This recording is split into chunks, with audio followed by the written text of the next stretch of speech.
Good morning and welcome to our daily devotional from Pilgrim Congregational Church. I'm Patrick Horn. Very glad to have you with us on this Monday, October the 10th, 2022.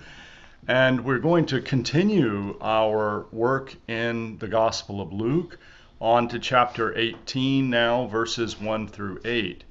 And this is the story of the widow, the persistent widow who is trying to get some assistance from a judge to hear her case. And so let's read verses 1 through 8 of Luke 18. I'll offer some general reflections as I usually do on Mondays. And then we will close with a word of prayer. So Luke 18, verses 1 through 8.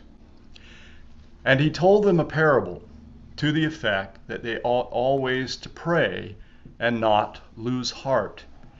He said, "In a certain city there was a judge who neither feared God nor regarded man. And there was a widow in that city who kept coming to him and saying, 'Vindicate me against my adversary.' For a while he refused, but afterward he said to himself, 'Though I neither fear God nor regard man, yet because this widow bothers me, I will vindicate her, or she will wear me out by her continual coming.' And the Lord said, 'Hear what the unrighteous judge says. And will not God vindicate his elect who cry to him day and night?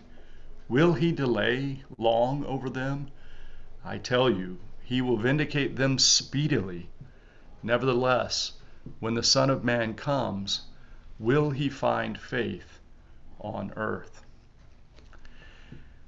Well, there are lots of different directions one could take this passage and this parable of the widow. One way of understanding this parable or direction of interpretation would be to continue the Lucan emphasis upon those who are in the lesser classes. And in this context, certainly widows would have been considered in the lesser class because widows at this time were unable to inherit their husband's wealth and land. And so in some respects, it might not matter how much a husband had, that they could still end up very dependent upon others. And if the other members of the family were not helpful to them or supportive of them, life could become very difficult for widows. And of course, that would be an emphasis in Luke, right? This emphasis on those in need. And it's here in this story, it's the widow in need who gets heard. But the interpretation here in Luke, offered in the text itself, seems to indicate that there is also an emphasis on this idea of persistence, and even a humorous sort of turn in a way, that this judge, this unjust judge, is being bothered so much that he's going to address the case just to shut her up. And so one could certainly go this direction as well in interpreting the parable, that is, the importance of prayer, which is another theme throughout Luke, that is the significance and importance of prayer, and the significance of persistence in this idea of prayer. One other general comment to make about this passage that's very helpful in interpreting the passage. In the Gospels and in many of the books of the Bible, the way that stories are connected and the way that they unfold is often not so much chronological as topical or related in some way to previous passage and a following passage having to do with subject matter. And that's the case for this parable. Remember, at the end of the parable, Verse 8 says, when the Son of Man comes, will he find faith on earth?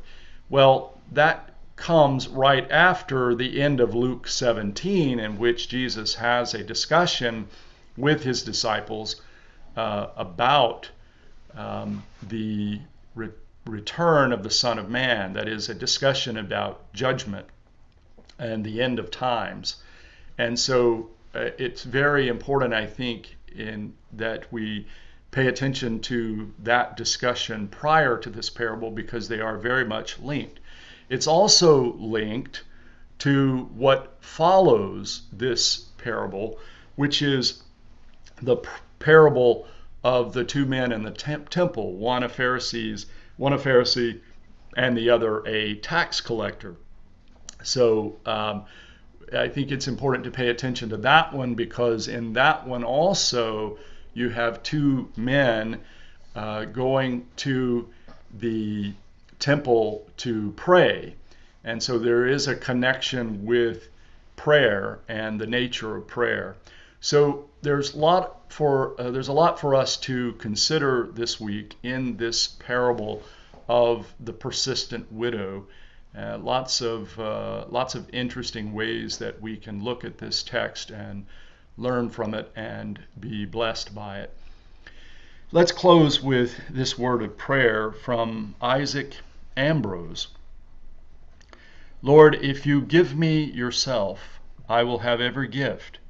If you give me your Spirit, I will have every good thing.